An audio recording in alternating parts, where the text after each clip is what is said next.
Market hardening ini, normal terjadi, Pak, biasanya setelah kejadian, loss besar. Oke. Jadi, contohnya waktu itu 2001, World Trade Center gitu ya, itu kan 2 gedung, ambruk.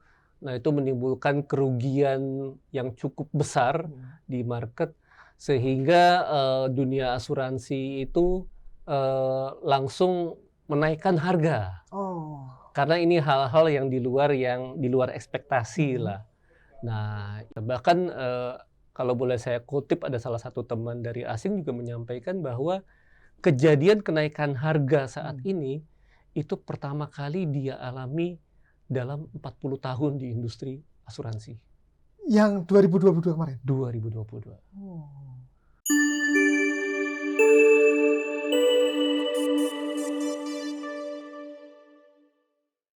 Sahabat TV Asuransi, berjumpa lagi dalam acara bincang-bincang kita, podcast TV Asuransi. Kali ini kita akan membicarakan tentang yang sedang hangat di industri asuransi global, khususnya asuransi umum, yaitu tentang hard market reasuransi global dan dampaknya bagi industri di Indonesia. Nah, pada kesempatan ini saya sudah berhadapan dengan tamu, yaitu Pak Adi Pramana. Selamat siang, Pak. Selamat siang, Pak Edi. Ya, jadi Pak Adi Pramana ini adalah Presiden Direktur PT Tugu Reasuransi Indonesia. Jadi beliau juga pengurus AUI yang membidangi reasuransi, sehingga kita akan mendapatkan banyak insight terkait dengan apa yang terjadi di pasar reasuransi global dan kemudian dampaknya ke Indonesia. Pak Adi, apa kabar? Baik sekali, Pak Edi. Cukup sehat, cukup fit ya, Pak? Alhamdulillah. Selamat tahun baru nih, Pak. Jadi Sama. kita baru 3 hari memasuki tahun 2023. Yes. Mudah-mudahan kondisi semakin bagus ya, Pak, ke depan. Amin, Pak. Ya, kita lihat semangat baru lah ya, Semangat 2023. baru ya. Oke. Tapi ngomong-ngomong tentang kondisi industri nih, Pak. Yes. Industri global. Taruhlah dari pertengahan tahun lalu ya, dari pertengahan 2022 muncul informasi tentang market hardening atau hard market di reasuransi global. Ya. Ini sebenarnya apa sih yang dimaksud itu, Pak? Market hardening ini, normal terjadi, Pak, biasanya setelah kejadian, loss besar. Oke. Jadi, contohnya waktu itu 2001, World Trade Center gitu ya, itu kan 2 gedung, ambruk. Nah, itu menimbulkan kerugian yang cukup besar di market, sehingga, dunia asuransi itu, langsung menaikkan harga. Oh. Karena ini hal-hal yang di luar ekspektasi lah. Nah, itu tidak cuma kejadian, WTC, tapi kejadian juga setelah, terjadinya hurricane misalnya. Oke. Di Amerika berapa kali kejadian. Nah, dan tahun 2022 ini, sangat disayangkannya gitu ya, di kategori, global secara dunia itu juga banyak kejadian yang menimbulkan, kerugian di dunia asuransi. Besar sekali, Pak. Contohnya misalkan kita bicara, perang di Ukraina. Perang di Ukraina itu menimbulkan, kerugian untuk bisnis, aviation gitu ya, secara insurance, itu bahkan bisa 7 kali lebih besar daripada WTC yang 2021. Kerugian yang harus ditanggung? Yes. Oh, jadi Rusia menginvasi Ukraina, yes. Seluruh dunia ikut menderita, termasuk industri asuransi. Betul, terutama di bisnis aviation, karena itu terkait dengan war risk-nya, gitu, perangnya. Nah, ini itu satu kejadian di Ukraina. Terus ada kejadian lain, sebagai contoh ya, adanya banjir di Korea Selatan, di Seoul waktu itu, di Gangnam gitu ya. Itu juga besar, itu sampai ya ratusan miliar lah secara won gitu ya, Korea won. Jadi atau yang lain lagi kemarin di Malaysia juga ada banjir juga di dan cukup banyak besar lah ya. Nah, itu juga sekitar 1,5 miliar US dollar gitu. Nah, kejadian-kejadian inilah yang istilahnya membuat harga dari asuransi secara dunia itu naik. Dan otomatis ya karena Indonesia bagian dari dunia ya, apalagi kita masuk G20 gitu, top 20 ekonominya dunia, ya mau nggak mau kita pasti akan terpengaruh dengan yang terjadi di dunia sana. Jadi ketika harga di global naik, Yes. Indonesia pun ikut naik. Naik, betul, luar biasa. Bahkan kalau boleh saya kutip, ada salah satu teman dari asing juga menyampaikan bahwa kejadian kenaikan harga saat ini itu pertama kali dia alami dalam 40 tahun di industri asuransi. Yang 2022 kemarin? 2022. Nah, karena skalanya besar sekali, ya artinya apa ya? Jadi banyak juga perusahaan reasuransi di dunia ini memutuskan, ya mungkin investornya bilang, aduh, sudahlah ini cukup berat nih di dunia asuransi. Gitu. Berbisnis asuransi. Jadi sudah mulai banyak juga yang dalam tanda kutip ya, istilahnya ya dia menyerah atau dia membatasi asuransinya di luar menaikkan harga tentunya. Nah, itu yang mengakibatkan terjadinya hardening market. Dan hardening market ini di dunia reasuransi itu sangat umum. Karena kita memang selalu ada siklusnya setiap berapa tahun. Jadi sebenarnya yang terjadi saat ini bukan yang benar-benar baru pertama kali terjadi. Bukan. Tapi skalanya. Kita bicara skalanya tadi yang dibilang 40 tahun terakhir, ya ini mungkin yang paling besar. Nah, kemudian apa saja yang terjadi bagi industri kita selain menghadapi risiko atau menghadapi kemungkinan naiknya harga tadi? Ya, nah di industri kita ini maksudnya di Indonesia ya? Iya, di Indonesia. Nah, di Indonesia memang kalau kita lihat setahun lalu di 2022 itu tidak terjadi kerugian hal-hal yang sifatnya katastrofik seperti tadi itu. Seperti yang terjadi secara global. Ya, seperti tadi banjir yang besar ataupun yang di Ukraina dan lain sebagainya gitu. Namun di industri kita itu terjadi kerugian-kerugian yang sifatnya sifatnya per masing-masing, misalnya pabrik terbakar dan lain-lain gitu. Jadi istilahnya bukan yang sifatnya secara natural, secara alam, tapi kerugian-kerugian yang harusnya terprediksi dalam tanda kutip gitu ya, per resiko tadi, itu pun terjadi besar-besar loss-nya. Sepanjang. Ada pabrik besar dengan pertambangan besar terbakar. Dan ini juga sama, artinya secara kuantum, secara besarannya itu sangat luar biasa dibandingkan historis kita, kerugian per masing-masing pabrik ini. Jadi seandainya yang kejadian itu dikeluarkan, semuanya normal aja ya? Ya mungkin. Nah, karena kalau tadi kita bicara aviation itu bisa 7 kali lipatnya WTC. Nah, yang kejadian pabrik-pabrik sekarang kerugiannya besarnya pun tuh mungkin bisa 10 kali lipat dari yang normal. Dari normal. Nah, ini yang membuat ternyata Indonesia secara risiko per resikonya pun sudah tinggi nih. Dan tidak ada kejadian yang katastrofik sebenarnya. Katastrofik, nggak ada kejadian yang sifatnya natural.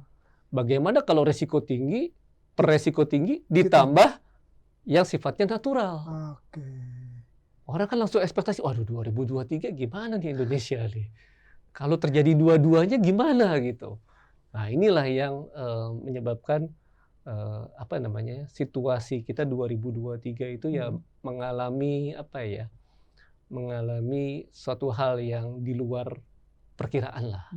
Sehingga akhirnya harga kita pun harus naik.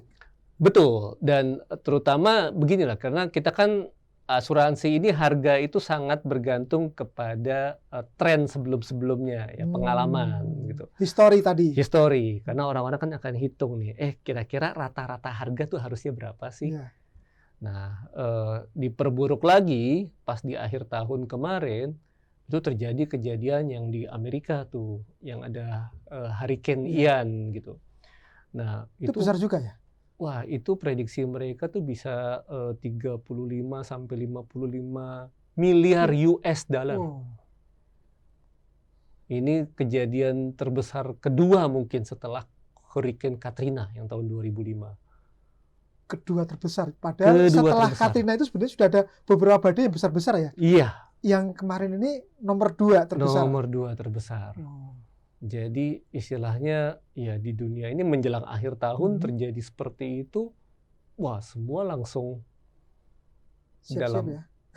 Iya, dalam kondisi panik lah, kondisi panik. Jadi ini ada kapasitas nggak ya buat tahun depan ini kita kasih nggak ya? Nah, seperti itulah istilahnya. Kalau dari segi pemberi kapasitas itu.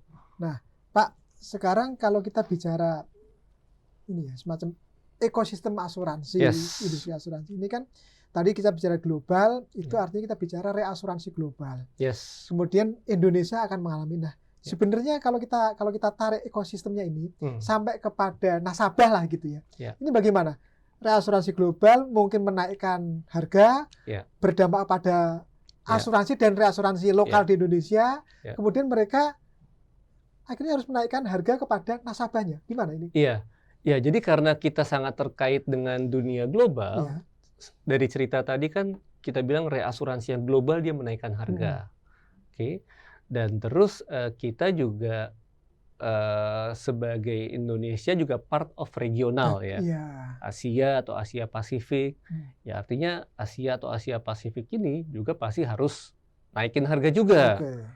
Gitu kan? Karena dia juga grup di Asia Pasifik ini sudah pasti bagian dari global. Secara global dia harus naikin harga. Nah, kalaulah kita reasuransi lokal itu membeli dari yang regional, berarti harganya juga naik juga dong. Istilahnya cost of goods sold lah. COGS ya. COGS ya, COGS itu jadi artinya ya modal yang kita beli di depan lebih mahal gitu dari asuransi lokal. Nah, sedangkan perusahaan asuransi lokal juga sangat tergantung kepada perusahaan reasuransi lokal. Artinya begitu reasuransi ini bayar lebih mahal, ya pastinya dari asuransi lokal pun jadi naik juga harganya ke reasuransi lokal. Dan asuransi lokal ya karena dia membeli lebih mahal, maka secara teori juga dia harusnya ngasih harga kepada para nasabah juga harus naik. Karena kalau tidak maka perusahaan yang tidak menaikkan harga itu yang akan paling terbebani. Margin dia makin tertekan. Padahal risikonya kalau benar terjadi seperti yang diperkirakan, akan luar biasa pengaruhnya. Betul. Jadi makanya ada kemungkinan juga ya di tahun 2023 ini orang membeli lebih karena kejadian yang sangat buruk itu yang tidak diharapkan bisa saja terjadi gitu. Pak, normalnya kalau kita bicara treaty itu di akhir tahun ya? Betul. Nah, tapi apakah sekarang nih di pasar kita masih ada yang negosiasi treaty atau sudah selesai semua? Ya memang tanggal treaty reasuransi itu kan antara asuransi dengan perusahaan reasuransi ya. Memang ada yang di akhir tahun paling banyak lah. Jadi startnya 1 Januari gitu ya. Ada juga yang startnya 1 Juli, ada juga yang 1 April ataupun 1 Oktober. Tapi sebagian besar memang di 1 Januari ini. Nah, artinya waktu kita sudah melihat baik yang start di 1 Juli ataupun 1 Oktober itu harga sudah naik semua. Tahun lalu ya? Tahun lalu. Itu sebelum terjadi kejadian yang terakhir ya, hurricane ya? Hurricane yang terakhir. Yang Ian tadi ya? Hurricane Ian, betul. Di luar Hurricane Ian juga ada beberapa loss tadi yang saya bilang di Malaysia, di Korea. Itu juga tahu-tahu katanya infonya angkanya naik. Gitu. Jadi ini semua memperburuk kejadian 1 Januari ini. Begitu 1 Januari ya tadi, tahu-tahu harga naik. Nah, ya memang ya coba diantisipasi memang ya waktu itu baik di asosiasi sudah kita coba melakukan edukasi dan lain sebagainya. Kita bilang supaya coba deh lakukan negosiasi lebih awal. Biar waktunya juga lebih banyak dan kita juga bisa diskusinya lebih baik lah dengan para reasuradur baik yang lokal maupun yang internasional gitu. Nah, kalau tadi pertanyaannya bagaimana apakah masih ada yang belum beres? Ya mungkin sih kalau yang belum beres ini karena agak terlalu mepet nih. Mulainya. Jadi masih klarifikasi data apa segala macam, sehingga pas 1 Januari ya belum selesai gitu. Tapi ya beberapa yang saya dengar sih ini masih ongoing terus sih. Tapi ya jangan kaget juga, karena tidak hanya di kita, tidak hanya asuransi di Indonesia ataupun perusahaan reasuransi di Indonesia, bahkan perusahaan reasuransi yang global pun ada yang kapasitasnya belum selesai. Dia pun belum selesai negosiasi untuk istilahnya apa ya, untuk backupnya dia. Jadi dia pun belum bisa kasih kapasitas menjelang akhir tahun kemarin. Itu kita dengar juga. Terjadi juga. Jadi ya mestinya sih sama sih. Sehingga artinya akan merembet ya dampaknya ya. Betul. Karena dia istilahnya yang di ujungnya itu belum beres. Betul. Maka yang terkait dengan dia ke belakang-belakang. Yes. Perusahaan yang terkait dengan perusahaan A ini yang di global ini ya pasti belum beres semua. Belum beres semua karena itu persoalannya. Gitu. Nah, ada nggak menghadapi risiko yang belum beres ini mendapatkan harga yang lebih mahal dibandingkan yang sudah beres kemarin? Kemungkinan sih begitu ya. Kemungkinan begitu. Jadi opsinya memang satu, artinya apa? Dia akan membayar lebih mahal, atau kedua istilahnya batasi coverage? Iya, coverage artinya yang bisa dia beli itu lebih sempit kapasitasnya gitu. Misalnya contoh kayak kita bicara tadi resiko-resiko yang sifatnya katastrofik gitu ya. Kalau dulu coverage bilangnya katastrofik ini apapun gitu, mau banjir, mau gempa, mau angin ribut, itu masuk ke dalam satu cover. Katastrofik intinya. Katastrofik gitu. All risk ya. All risk ya, itu dibeli gitu. Okay. Kalau sekarang malah ada beberapa reas luar negeri itu mereka nggak mau kasihnya katastrofik. Mereka maunya sebut. Yang kamu sebut katastrofik itu apa? Sebut. Ya udah kalau gitu kamu saya kasih untuk cover untuk gempa. Untuk huru-hara. Untuk flood saya nggak mau ya. Untuk banjir saya nggak mau. Untuk angin ribut saya nggak mau. Dipersempit coverage-nya. Jadi pembatasannya dengan cara seperti itu. Salah satunya. Itu cara yang paling umum. Cara lainnya tentu masih banyak lagi lah gitu. Dan itu kalau ada pembatasan coverage itu berarti dengan harga yang sama seperti tahun lalu dia dapat tapi coverage-nya berkurang. Yes. Atau dia harga baru full coverage gitu kan? Harga baru full coverage kalau masih dapat. Kalau masih dapat.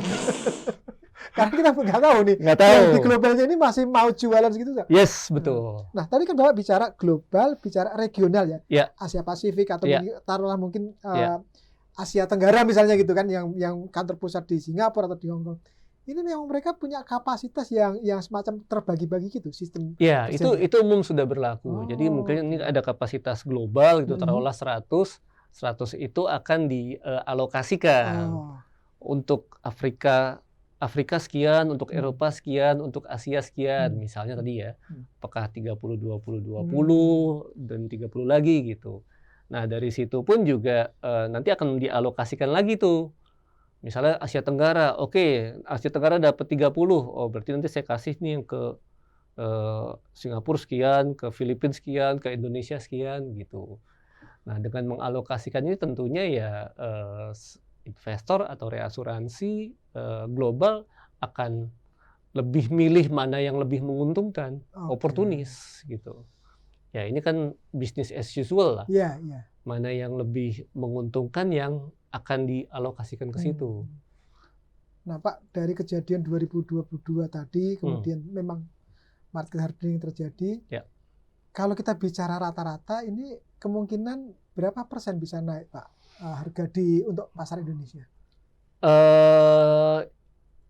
Jadi gini, saya agak susah bicaranya rata-rata, tapi minimal lah ya, minimal karena sekarang itu orang sangat concern terhadap inflasi.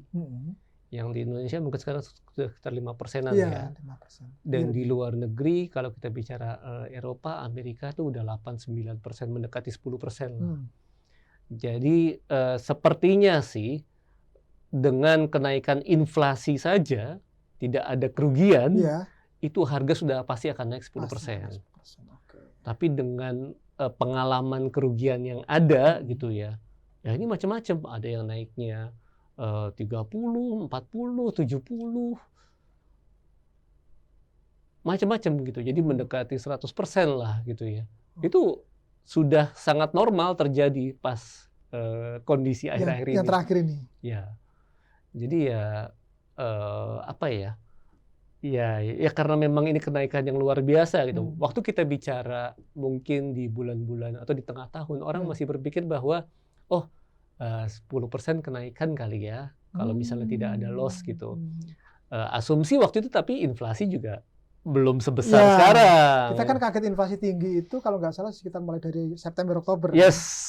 Tapi sebelum itu kan masih rendah banget ya. Masih rendah. Tapi begitu sekarang inflasi tinggi, ditambah ada loss baru gitu. Wah, ya itu sudah kenaikannya sudah unpredictable gitu yang saya bilang.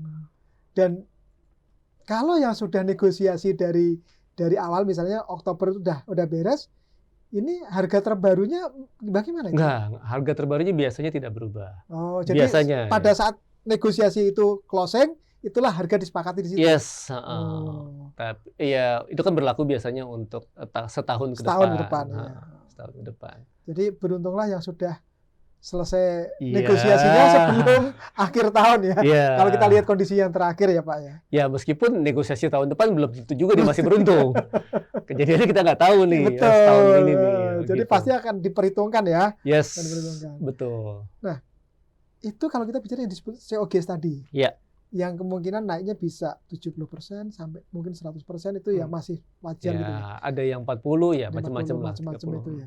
Nah, ini yang akan di-pass-through oleh si reasuransi lokal kepada cedingnya, perusahaan asuransi.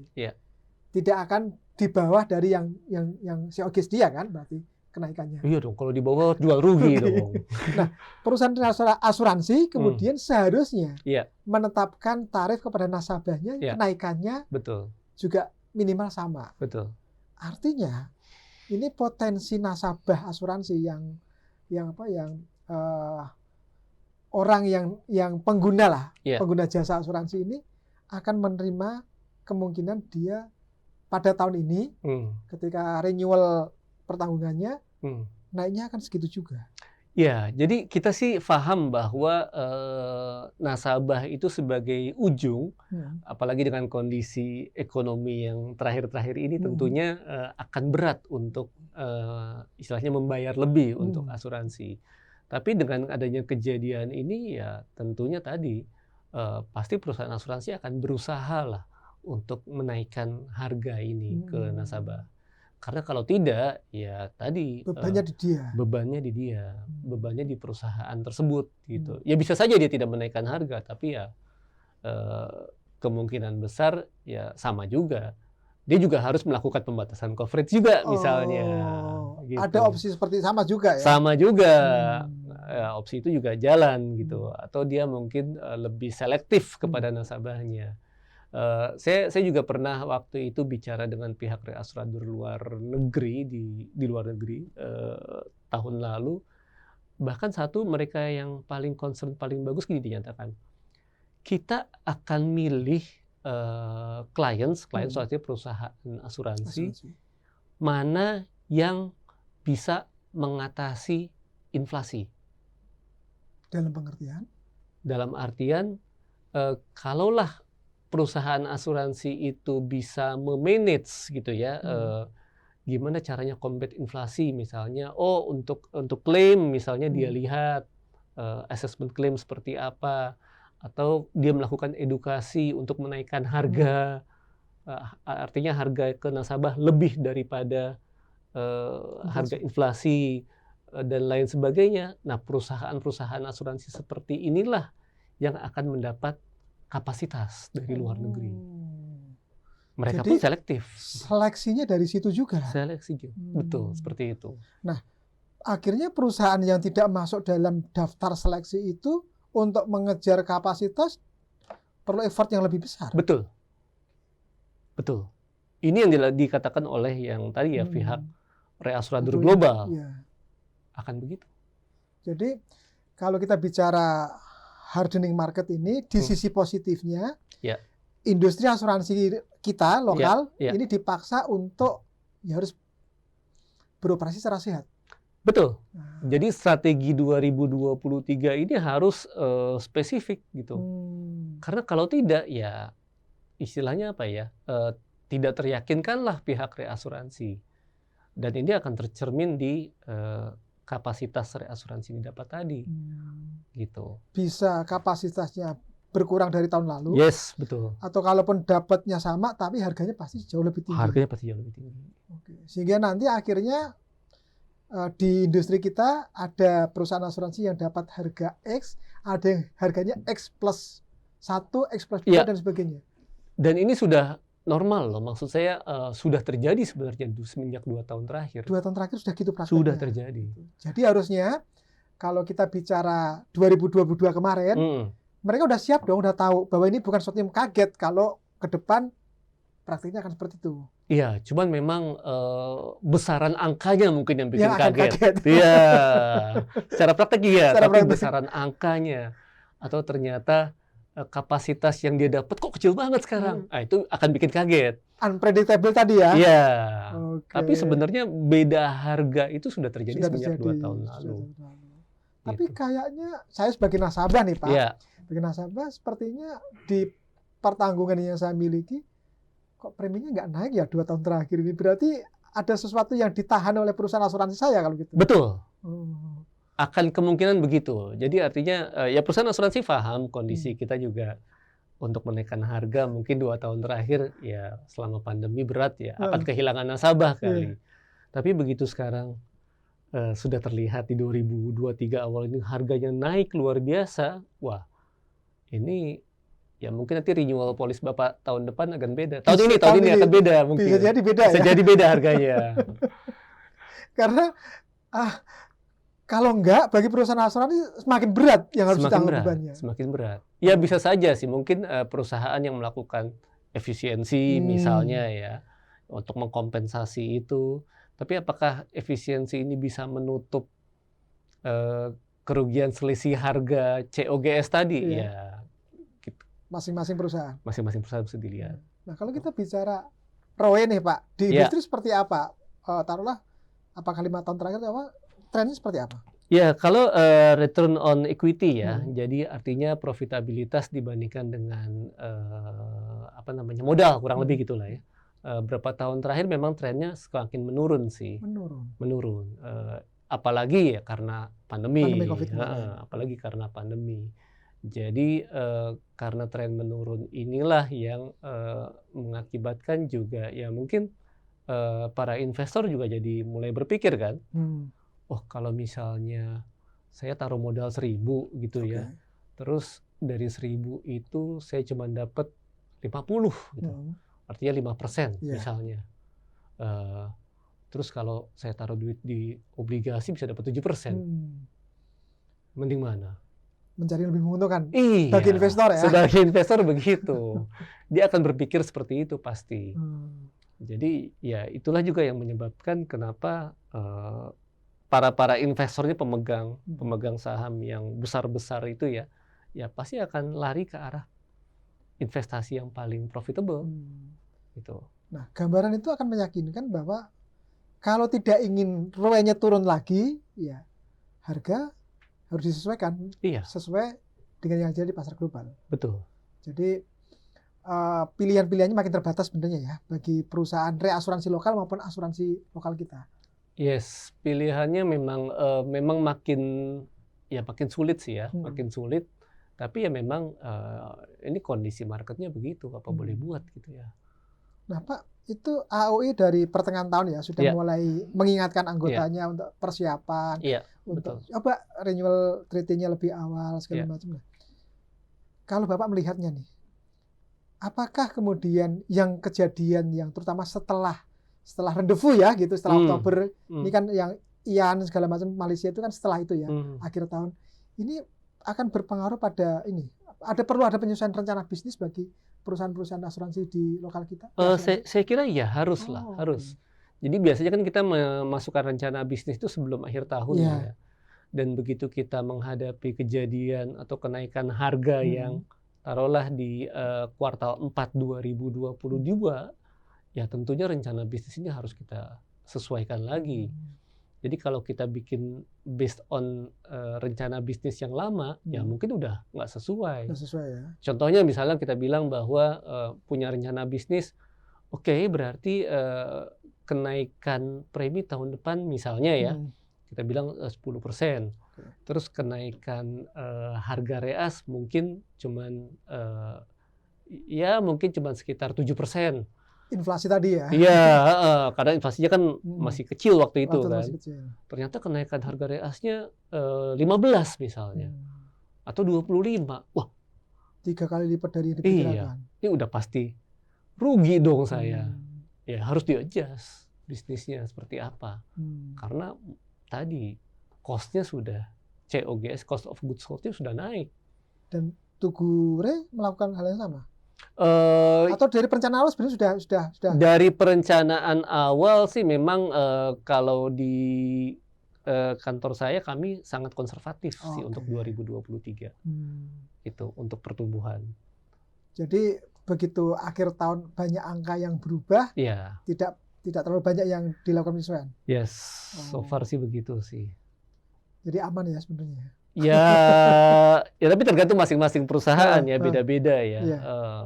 Apakah dia harus agresif di tahun 2023 atau memang harus konservatif ya, dan ini kan juga harus disetujui pemegang saham. Pak, terakhir nih, IFRS 17. Ini kan satu praktek yang kata banyak orang mengubah banyak hal praktek bisnisnya dalam selama ini. Betul. 2025 2 tahun lagi. Tapi 2024 sudah harus mulai dilakukan kan? Iya, betul. Nah, dengan hardening market, terus kemudian harus persiapan IFRS ini, apa yang banyak perubahan yang harus dilakukan oleh industri? Ya, yang pasti sih sekarang kita bicara masalah planning ya. 2024, 2025, 2026 gitu. Artinya kita mesti tahu buku kita di tahun 2026 tuh harusnya seperti apa sih? Untungnya bagaimana, dan untuk mencapai ke sana caranya bagaimana? Ya, karena IFRS ini kan dia PSAK 74 ini dia menyatakan sebenarnya berpihak kepada investor. Artinya siapapun investornya, saya akan tahu gambaran perusahaan ini di bidang asuransi, contohnya. Nggak cuma di asuransi, tapi juga yang lain. Ya, jadi kalaupun ini untuk mencapai angka yang diharapkan di tahun 2026, strategi 2025-nya, 2024-nya, 2023-nya, itu harus mendukung semua. Kalau mau melakukan perubahan produk yang akan dijual, ya dari sekarang. Gitu. Kalau mau melakukan perubahan investasi, ya dari sekarang. Karena masih ada waktu 3 tahun yang harus dilalui gitu. Kalau melakukannya nanti tahun 2024, ya sama kayak negosiasi tadi, terlambat gitu ya. Nah, tadi dengan hardening, terus mereka harus menyiapkan diri untuk perubahan ini. Bagi perusahaan asuransi dan reasuransi lokal, ada yang terasa berat nggak sih? Akan pasti terasa berat. Pasti akan terasa berat. Cuma yang paling penting kan bukan rasanya, Pak, tapi yang harus dilakukannya. Gitu. Jadi kenaikan harga global harus diikuti, mau nggak mau, karena ya pilihannya nggak ada kan. Betul. Kemudian IFRS harus dilakukan karena memang aturannya seperti itu. Betul. Jadi nggak ada kata-kata ini kita lagi menghadapi hardening market nih, IFRS-nya mundur, nggak bisa kan? Iya, sampai sekarang sih saya belum mendengar seperti itu ya, gitu. Karena jadwalnya udah, OJK udah mengatakan ini nggak mundur lagi. Iya, kecuali memang ya semua pihak berupaya untuk merubah ini, gitu. Ya karena pada akhirnya ini di investor ya. Jadi kalaulah misalnya dia bilang bahwa enggak, saya tidak mau terpengaruh kondisi reasuransi global, bisa aja. Ya udah kalau gitu berbisnis dengan menahan risiko pakai modal yang ada. Dan itu bukannya tanpa risiko? Ya pemegang sahamnya harus komit. Kalau kenapa-kenapa tambah setor dong, kan gitu. Dengan modal yang ada. Kalau untung tapi ya buat sendiri juga, nggak perlu reas gitu. Jadi kembali ke prinsip investasi ya. Iya. High risk, high return gitu kan. Betul. Ujung-ujungnya kan itu. Dan ya kayak tadi kita bilang bahwa dengan kondisi sekarang investasi, apalagi kan kalau dengan inflasi nih ya, inflasi naik, artinya kan suku bunga akan naik. Suku bunga investasi juga akan naik.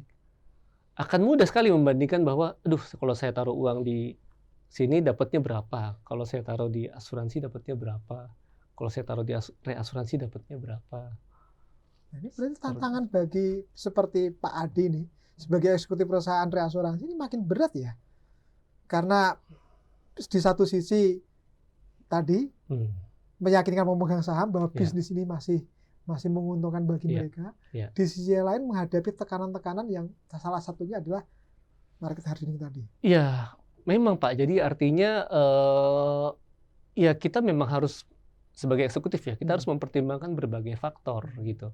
Dan faktor ini menjadi makin kompleks gitu.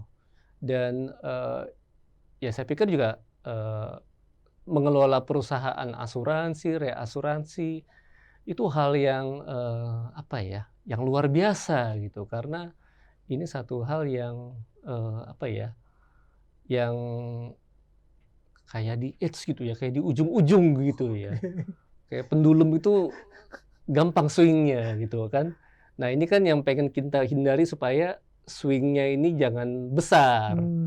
Kalaupun dia profit, tapi kalaupun loss-nya kecil. Nah itu kan gunanya prinsip-prinsip transfer resiko, reasuransi, maupun di nasabah sendiri juga. Ya dengan mendingan dia bayar premi segini, hilang. Dibanding kalau dia rugi sekian kan gitu kan, sebenarnya sama semua.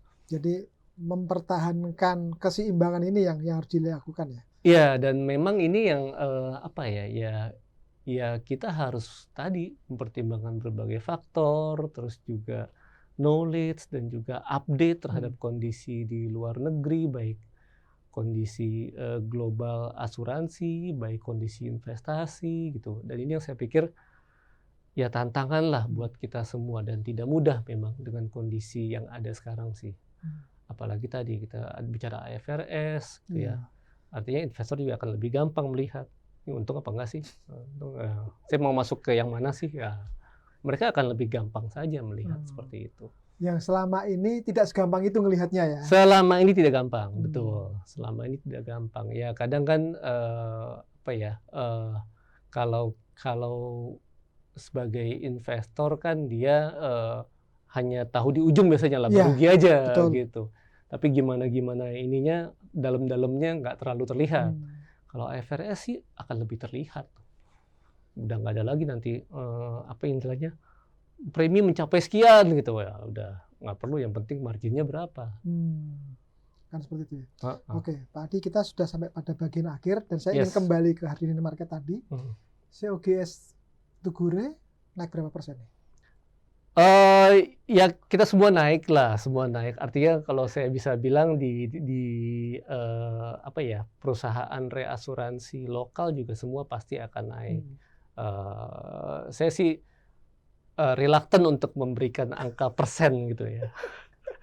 Kisaran pun enggak. Reluctant lah. Tapi ya yang pasti sih perusahaan reas itu sudah pasti naik ya, puluhan miliar sih mungkin naik lah. Hampir semua gitu. Hampir semua ya. Hampir semua. 40-50 miliar bisa ya. Saya nggak sebut angka. Dan ini karena reasuransi lokal menaikkan, asuransi mau nggak mau menaikkan. Yes, betul. Nah, bagi nasabah ya siap-siap untuk seperti tadi menerima kenaikan ketika renewal di tahun ini. Betul. Jadi itulah kesimpulannya. Jadi jangan kaget ketika misalnya seperti saya tahun ini renewal untuk asuransi saya tiba-tiba angkanya naik gitu kan. Padahal masih berharap nih kan harga NJOP-nya turun nih kalau mobil nih kok malah naik gitu kan. Karena faktor-faktor yang tadi Pak Adi Pramana, Presiden Direktur PT Reasuransi Tugu Indonesia. Terima kasih ngobrolnya, terima kasih pencerahannya. Dan sahabat TV Asuransi, itulah perbincangan saya dengan Pak Adi Pramana. Mudah-mudahan memberikan gambaran secara lebih menyeluruh pada Anda semua tentang praktek bisnis asuransi di Indonesia dan ini terkait dengan praktek bisnis asuransi lokal maupun globalnya, sehingga kita lebih paham bahwa untuk sebuah harga pertanggungan yang kita terima atas risiko yang kita berikan kepada perusahaan asuransi itu ada perhitungannya. Jadi bukan sekedar seperti ilham dari langit, tetapi ada banyak faktor tadi. Kita belum mengoleh ini ya Pak Adi, belum mengoleh potensi labanya berapa segala macam, ini kita baru mengoleh bahwa harga yang harus dipastru kepada kita sebagai nasabah itu ada riset di belakangnya. Dan kita akhiri bincang-bincang saya dengan Pak Adi Pramana. Sampai di sini, selamat siang bagi Anda yang nontonnya siang, selamat sore, selamat pagi, kapanpun Anda menonton tayangan ini, dan mudah-mudahan kita bisa menyajikan tayangan-tayangan semacam ini secara konsisten ke depan, sehingga membantu edukasi untuk asuransi. Pak Adi Pramana, sekali lagi terima kasih. Masuk tahun 2023, semoga bisnis makin bagus dan Amin. kita tetap sehat. Amin. Sampai jumpa lagi.